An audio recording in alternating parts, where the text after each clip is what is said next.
Welcome to the First Unitarian Universalist Congregation of Ann Arbor, Michigan. Whoever you are and wherever you're joining us from, we are so glad you're here. One of the unexpected gifts of this time period has been that we can stay connected with one another, no matter how far apart we are physically. Just after the shutdown happened, a new Facebook group started up called A View from My Window, which encouraged people to post a simple picture of what their view looked like, since most of us were stuck inside. Even a year and 2 million members later, it's amazing to see the daily pictures from places like Reykjavik, Beijing, Auckland, Paris, Houston.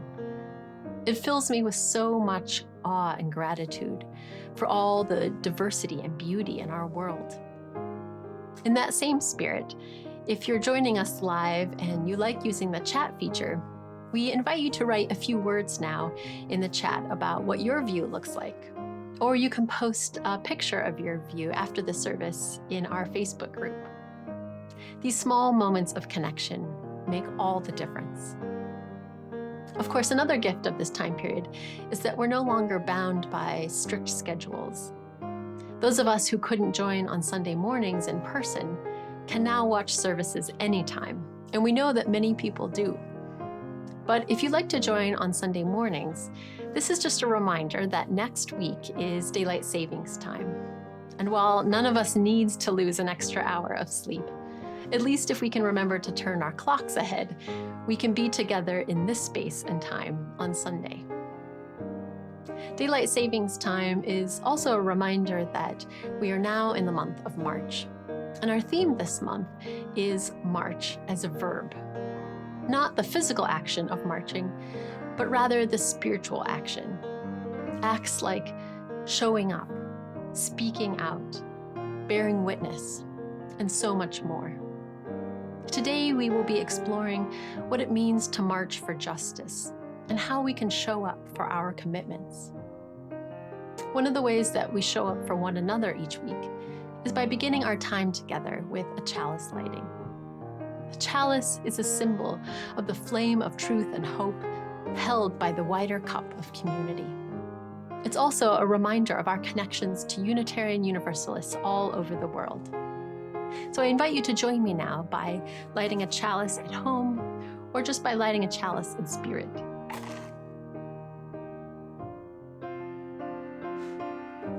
Together, let us say, we light this chalice for the light of truth. We light this chalice for the warmth of love. We light this chalice for the energy of action. We light this chalice for the harmony of peace. Another way that we begin our time together each week is by saying the words of our covenant. As Unitarian Universalists, we are not bound together by one single belief, but rather by the promises we make to one another about how we will be together, how we will treat each other. So whether this is your first time here, or whether you have these words memorized, we invite you to say, the spirit of this church is love, and service is its law. This is our covenant with each other, to dwell together in peace, to search for truth in love, and to help one another.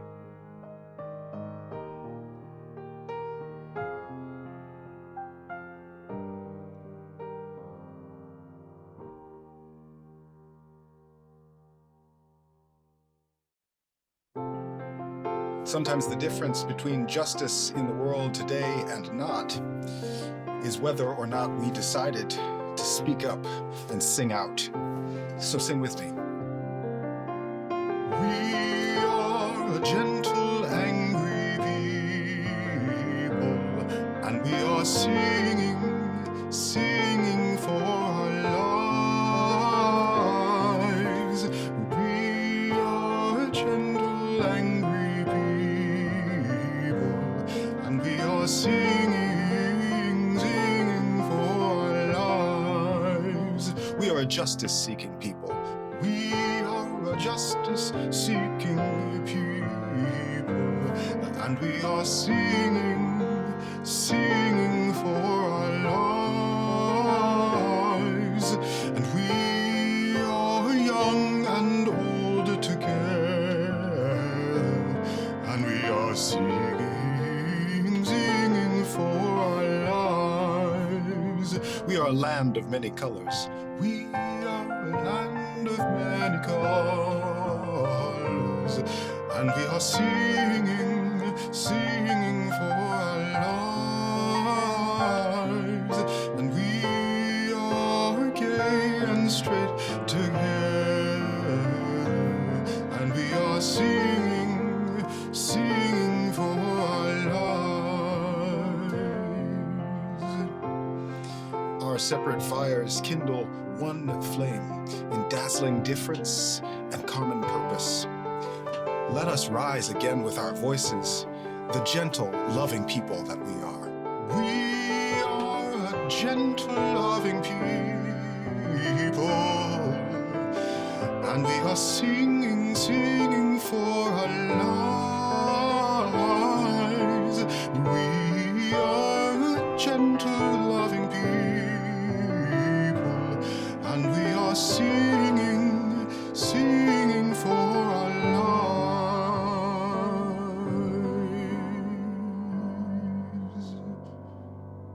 Amen.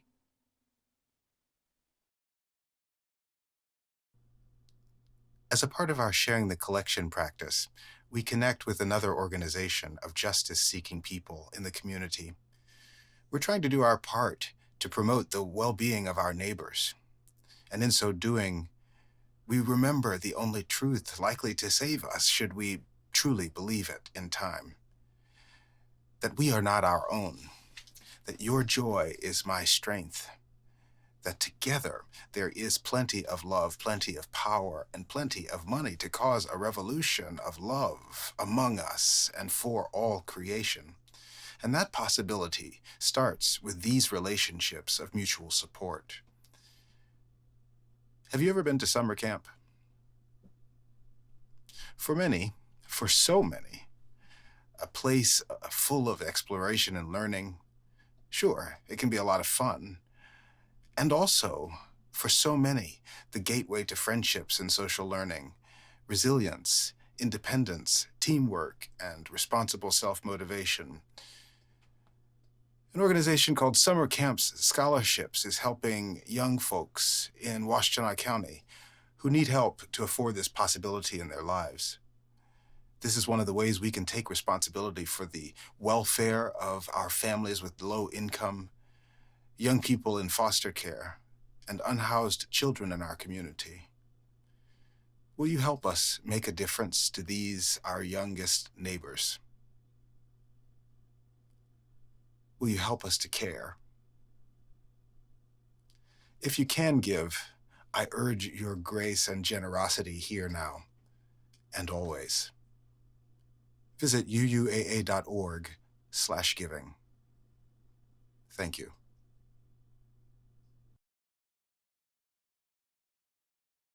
Usha and the Stolen Sun by Bree Galbraith, illustrated by José Bizeillon. Usha was born under a gray sky. In her town, the sun hadn't shone for as long as anyone could remember. Anyone, that is, but her grandfather. When grandfather was little, he played in the sun from the moment it climbed into the sky until it dropped back down at night. Everyone did. Where did it go? Usha asked as she settled in for one of grandfather's many stories. One day, he explained, they built the biggest wall we'd ever seen, brick by brick, and it blocked out the sun. Why, grandfather? I couldn't imagine why, but I was only a child. Who, grandfather? Who were they? They were the people who made the rules. Why didn't you yell and scream and make them stop? We did yell, Usha, whispered grandfather, but they were unmoved.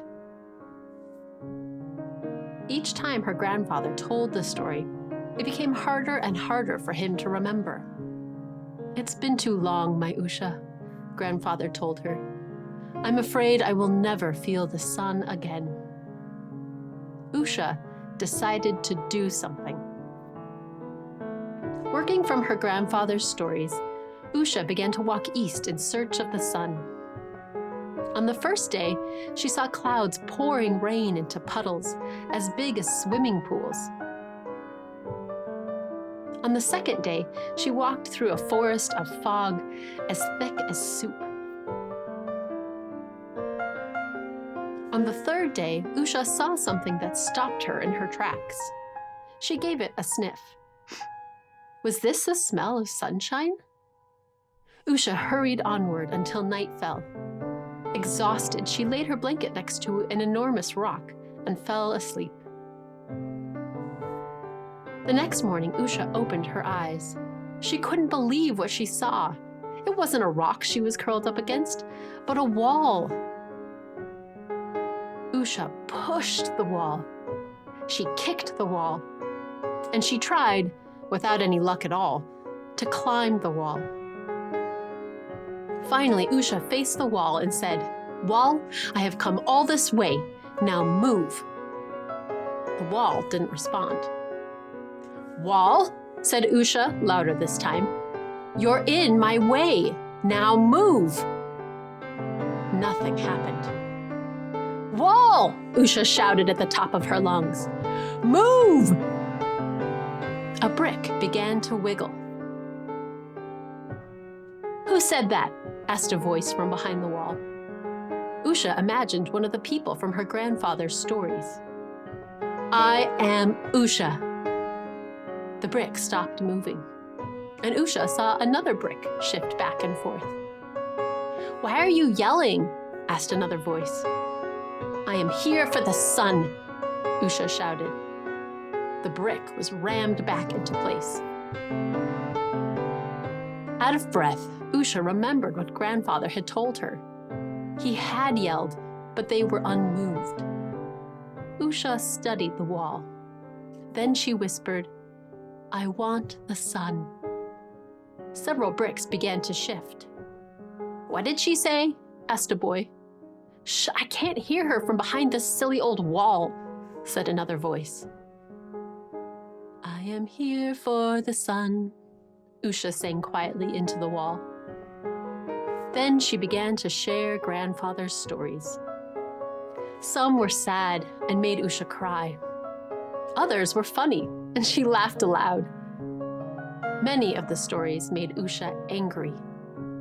She shared them all, as brick after brick was removed. And just as Usha was almost out of words, the wall began to shake. The wall began to sway. And with a giant rumble, the wall crashed to the ground. When the dust cleared, Usha climbed the pile of bricks and saw children. "She's just like us," one whispered. "But now the sun shines on me too," said Usha. And that moment, she felt the sun for the first time. It was warmer, brighter than words could have ever described. Through valleys and forests, over hills and mountains, Usha ran west. She watched the sun peek through the clouds and paint the gray sky away. Finally, she saw the light stream over Grandfather's face. Usha was home, and so was the sun. The end.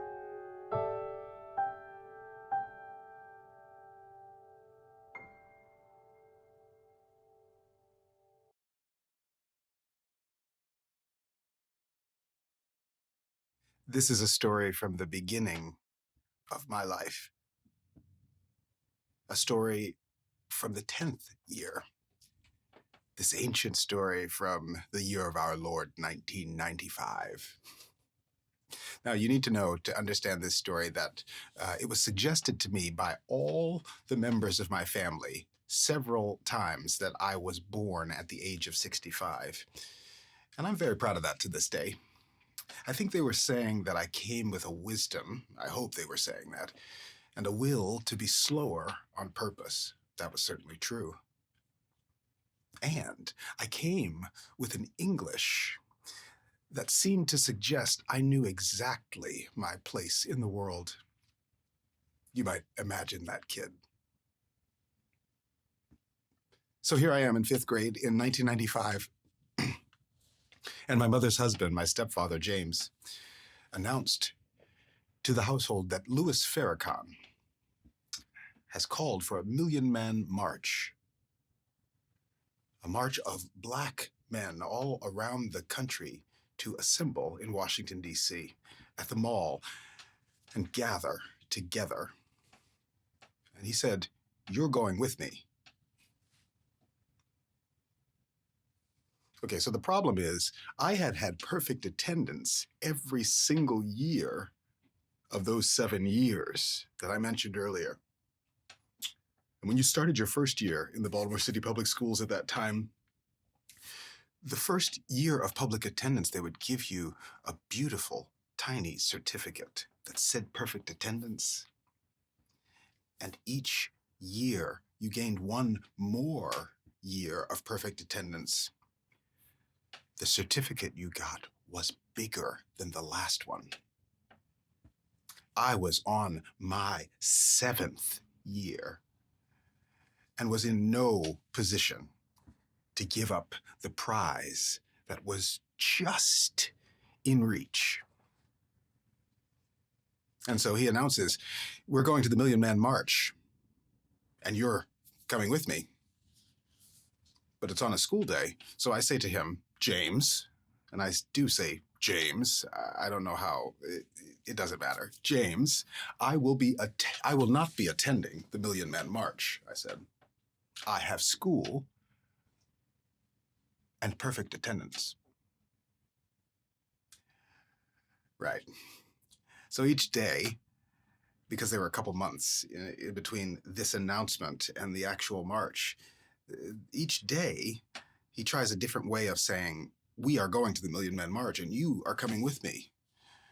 And every day I find just as creative a way to say, "No, James, we are not going to the no, James, we are not going to the 1,000,000-man march. You may be going to the 1,000,000-man march, but I am not going to the 1,000,000-man march. Therefore, we are not going to the 1,000,000-man march. Don't you know that perfect attendance is on the line?" The certificate, the goal, the achievement. How could I give it up? Oh, and besides, there were already, 1,000 people? There were probably 1,000 people from our area alone going. They'd be fine without me. Well, the day of the 1,000,000-man march came, and I was not on the bus. I went to school instead. And in my classroom sat a rare guest, a television, as my teacher announces that she has been inspired, and that instead of the lesson planned for the day, we would be watching the 1,000,000-man march. She had brought this TV for all of us to gather around and spend the entire day ignoring the lesson plan and watching these men take a stand. They can't even step forward. This is not a march, I thought. They're all standing in place. Where are they going?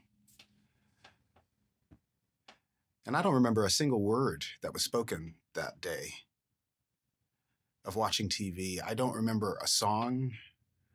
I don't remember any one of the 1,000,000 men, unless they were closely related to me. I do remember one thing. The television coverage kept returning to an aerial shot from the heavens, it seemed. And they looked down, and we looked down from Baltimore, Maryland, down at Washington, D.C., at the mall, and we could see down below a sea of black hair, an ocean of black life. It took years for me to understand in words.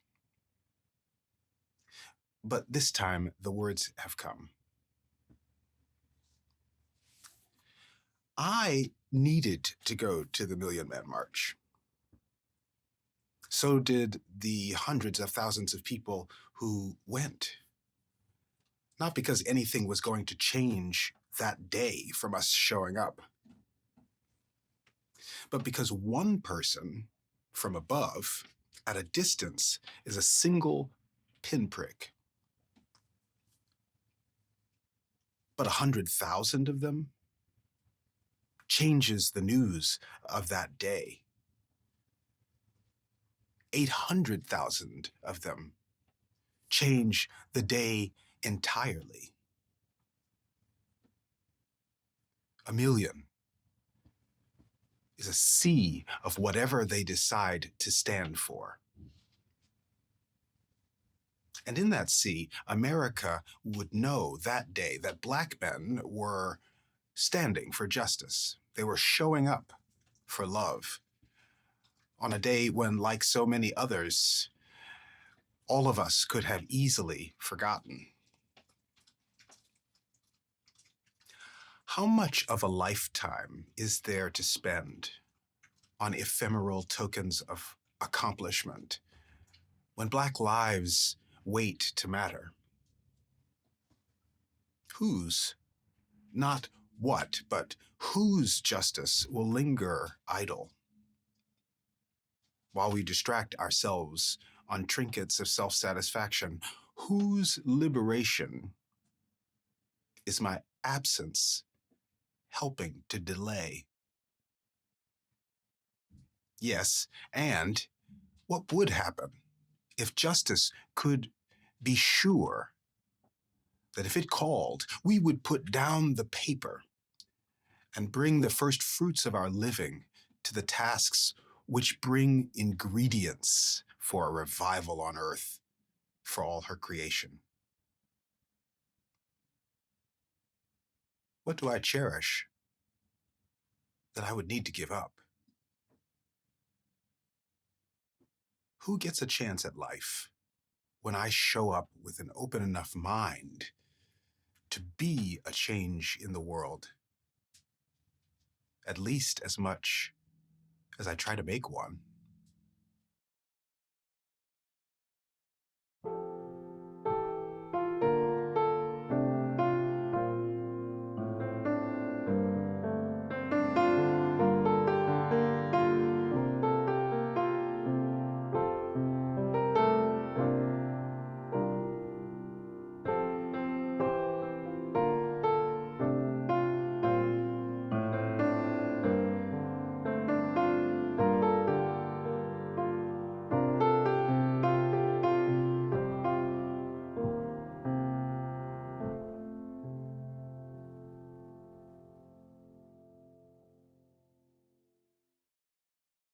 This is a story from Genesis, the first book of the Hebrew Bible. God tested Abraham. He said to him, "Abraham." And Abraham said, "Here I am." God said, "Take your son, your only son Isaac, whom you love, and go to the land of Moriah, and offer him there as a burnt offering on one of the mountains that I shall show you." So Abraham rose early in the morning, saddled his donkey, and took 2 of his young men with him, and his son Isaac. He cut the wood for the burnt offering, and set out and went to the place in the distance that God had shown him. On the 3rd day, Abraham looked up and saw the place far away. Then Abraham said to his young men, "Stay here with the donkey. The boy and I will go over there. We will worship, and then we will come back to you." Abraham took the wood of the burnt offering and laid it on his son Isaac, and he himself carried the fire and the knife. So the 2 of them walked on together. Isaac said to Abraham, "Father." And Abraham said, "Here I am, my son." Isaac said, The fire and the wood are here, but where is the lamb for a burnt offering?"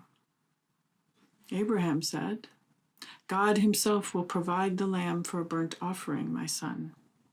So the two of them walked on together.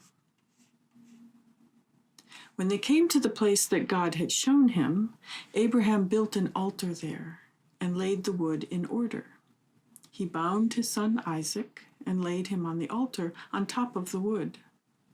Then Abraham reached out his hand and took the knife to kill his son. But the angel of the Lord called to him from heaven and said, "Abraham, Abraham." And Abraham said, "Here I am." The angel said, "Do not lay your hand on the boy or do anything to him, for now I know that you fear God, since you have not withheld your son, your only son, from me." As a Unitarian Universalist, you may find the Hebrew Bible a source of great wisdom. You may find it is a source of pain, a reminder of former religious experience that wounded you. You may have little or no knowledge of its stories, history, or influence. But no matter how you approach the Bible as a whole, I'd like to invite you to stay with me and focus on one word from this story. One word in Hebrew, three words in translation. Here I am, or hineni. Let's look at first what this word is not. It does not translate as I'm here, as we might use it to indicate that we are physically present in a location, like a student responding to a teacher during roll call saying here, or when you call out to someone as you enter the house. "Where are you?" And someone says, "I'm here in the kitchen." Hineni is wonderfully layered in meanings. It indicates readiness, alertness, attentiveness, receptivity, and responsiveness to instructions. Rabbi Dr. Amy Katz tells us that in the Torah, the first 5 books of the Hebrew Bible, each time the word hineni is used, it signifies a turning point, a potentially life-changing moment requiring decision, action, and resolution. The person speaking is saying, "I hear your call. I am prepared and ready to do what is asked of me because I recognize, although it is hard, it is also important that I act." Let's return to Abraham for a moment. Abraham responds 3 times with hineni, "Here I am." First to God, then to his son Isaac, and then to the angel of the Lord. When God calls to Abraham, Abraham answers, even though he doesn't know what the request is. Rabbi Katz says that while commitment involves being prepared for what we anticipate and hope for, even more importantly, real commitment means being present and responsive to the unplanned and unexpected. Abraham models a relationship in which risk is possible and trust is even deeper. There is no hesitation, no prior conditions, no review of the earlier disappointments or unfinished business. Abraham has no idea why God has called him or what God will ask, but he is ready and responsive. As Unitarian Universalists, what might that sort of commitment look like? And not just a superficial commitment because it feels good or looks good if I do something. To what are we willing to wholeheartedly say, "Here I am"? Is it the movement for Black lives? Is it climate justice? Is it dismantling white supremacist culture? The second instance, when Isaac calls to his father, Abraham's response, "Here I am," comes from a place of love and reassures his son that he is not alone, even though they are facing this God-given trial. Abraham is being present to his son and trying to offer as much comfort as he can despite the uncertainty. And they continue on together. As Unitarian Universalists, we affirm that we are part of an interdependent web of life. Our capacity to connect to others, to love deeply, to share our lives with each other shapes our relationships. In which of your relationships do you have a deep enough connection to respond, "Here I am," to a request? Do we have that much love for our partners, spouses, children, for our parents, for our enemies, for those who do not look like us or think like us? Are we able to be so fully present that we can reassure the one who called our name that we are not too busy or distracted, that we can set aside some of our own personal trials so that we can be with the one who has requested our presence? Can we walk on together, as Abraham and Isaac do, through the uncertainty of what's ahead?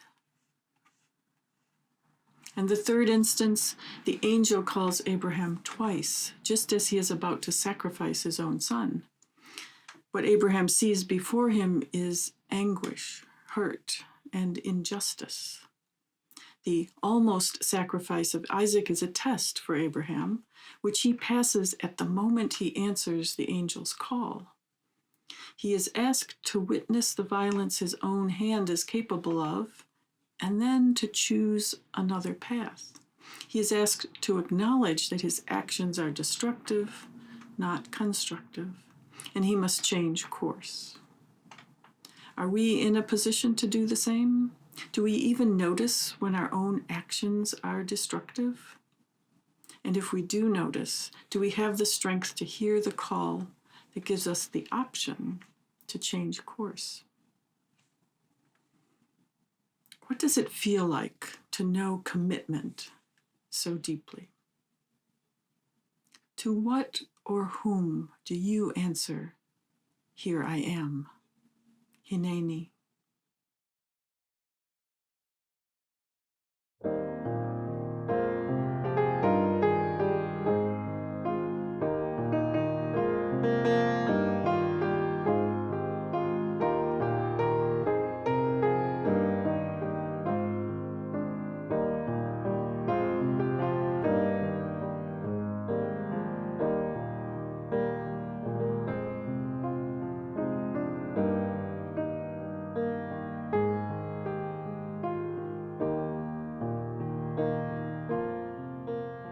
As you go,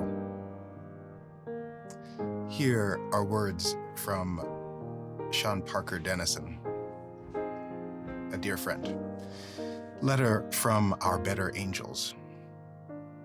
Dear one, we have received your letter, and we hate to tell you, not hate so much, but are a bit afraid to say, we cannot grant your requests as stated, but can only remind you of familiar things. First, faith. Faith in yourself and trust in others.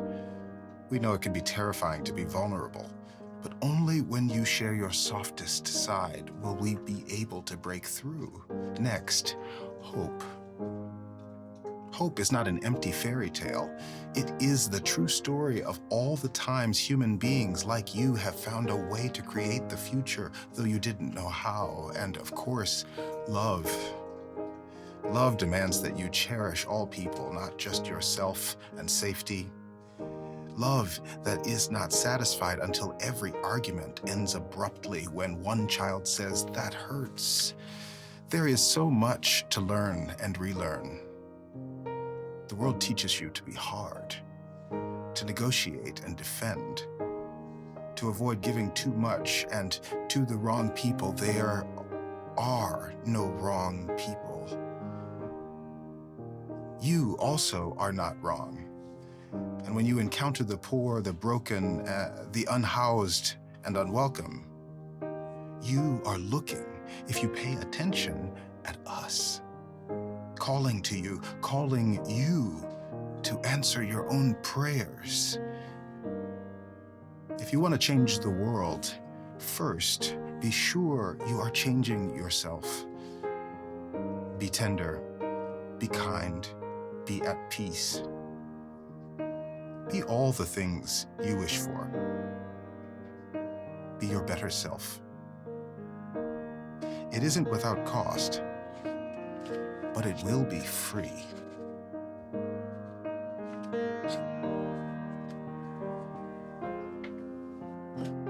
Go in peace, my friends. Amen.